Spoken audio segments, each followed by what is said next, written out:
ಈಗಾಗಲೇ ನಮ್ಮ ಪಕ್ಷದಲ್ಲಿ ಬಹಳ ಸ್ಪಷ್ಟವಾದಂಥ ಒಂದು ಪ್ರಕ್ರಿಯೆ ಇದೆ.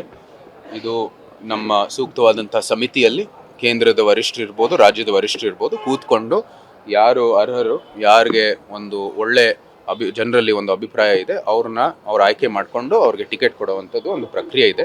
ನಾವು ಯಾರು ಕೊಡ್ತಾರೋ ಇಲ್ವೋ ಅಂತ ಹೇಳುವಂಥದ್ದು ನಮ್ಗೆ ಯಾರಲ್ಲೂ ಕೂಡ ಆ ಒಂದು ಹೊಣೆ ಇಲ್ಲ. ಅವ್ರವ್ರು ಮಾಡ್ಕೊಳ್ಳುವಂಥದ್ದು ಪ್ರಕ್ರಿಯೆಗೆ ನಾವೆಲ್ಲ ತಕ್ಕ ಒಂದು ಹೋರಾಟ ಮಾಡ್ತೀವಿ. ಎಲ್ಲರಿಗೂ ವಾಕ್ ಸ್ವಾತಂತ್ರ್ಯ ಇದೆ, ಎಲ್ಲರಿಗೂ ತಮ್ಮ ಅಭಿಪ್ರಾಯ ಸಲ್ಲಿಸೋದಕ್ಕೆ ಸಂಪೂರ್ಣವಾದಂಥ ಸ್ವಾತಂತ್ರ್ಯ ಇದೆ. ಅವ್ರು ಮಾಡ್ಕೋತಾ ಇದ್ದಾರೆ ಅಷ್ಟೇ. ಅಲ್ಲ, ಈ ತರ ಮಾಡಿದ್ರೆ ಪಕ್ಷಕ್ಕೆ ಡ್ಯಾಮೇಜ್ ಆಗಲ್ವಾ? ಜೊತೆಗೆ ಕ್ಷೇತ್ರದ ಜನರಿಗೂ ಕೂಡ ಸಮಸ್ಯೆ ಆಗಲ್ಲ. ಇವತ್ತು ಚಾಮರಾಜ ಕ್ಷೇತ್ರ ಇರ್ಬೋದು, ಕೃಷ್ಣಾಜ ಇರ್ಬೋದು, ಮೈಸೂರಿನ ಸಮಸ್ಯೆ ಇನ್ನೊಂದು 11 ತಾಲೂಕುಗಳಿದಾವೆ. ಎಲ್ಲದರಲ್ಲೂ ಸಹ ಒಂದು ಒಳ್ಳೆ ಹೋರಾಟ ನಡೀತಾ ಇದೆ. ನಮಗೆ ಸಂಪೂರ್ಣವಾದಂಥ ವಿಶ್ವಾಸ ಇದೆ, ನಮಗೆ ಒಳ್ಳೆ ಫಲಿತಾಂಶ ಸಿಕ್ಕತ್ತೆ. ಚುನಾವಣೆ ಬಂದ ಸಮಯದಲ್ಲಿ ನಾಳೆ ಬಂದ್ರೂ ಕೂಡ ನಮಗೆ ಒಳ್ಳೆ ಹೋರಾಟ ಮಾಡುವಂಥದ್ದು ಒಳ್ಳೆ ವ್ಯವಸ್ಥೆ ಇದೆ.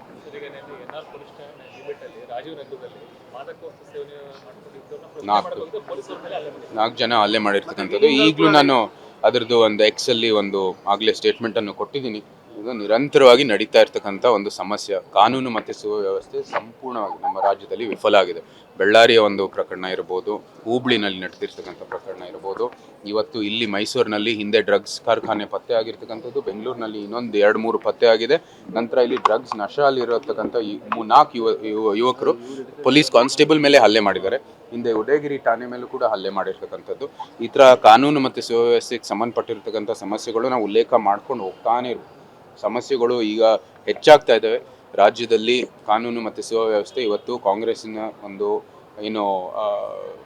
ಕಾಂಗ್ರೆಸ್ ಅಥವಾ ಕಾಂಗ್ರೆಸ್ಸಿನ ಏಜೆಂಟ್ಗಳ ತರ ವರ್ತನೆ ಮಾಡ್ತಾ ಇದ್ದಾರೆ ಅಂತ ನಮ್ಮ ಬಹಳ ಸ್ಪಷ್ಟವಾದಂತ ಆರೋಪ.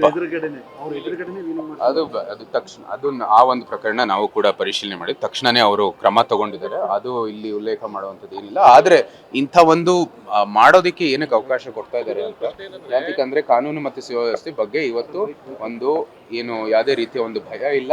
ಇಲ್ಲಿ ಏನೇ ಮಾಡಿದ್ರು ನಮ್ಗೆ ಏನು ಒಂದು ಕೇಸ್ ದಾಖಲೆ ಆಗಲ್ಲ, ಏನೂ ಆಗಲ್ಲ ಅಂತ ಒಂದು ವಿಶ್ವಾಸ ಬಂದಿದೆ ಇದು ನಾವು ಪದೇ ಅಧಿವೇಶನದಲ್ಲೂ ಹೇಳಿದೀವಿ.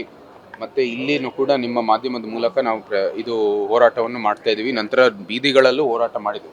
ಡ್ರಗ್ಸ್ ವಿಚಾರ ಮತ್ತೆ ನಂತರ ಈ ಲಾ ಅಂಡ್ ಆರ್ಡರ್ ಸಿಚುವೇಶನ್ ಹೋರಾಟ ಮಾಡ್ತೀವಿ ನಾವು. ಭವಿಷ್ಯದಲ್ಲೂ ಕೂಡ ಹಿಂದೆನೂ ಕೂಡ ಮಾಡಿದ್ದೀವಿ.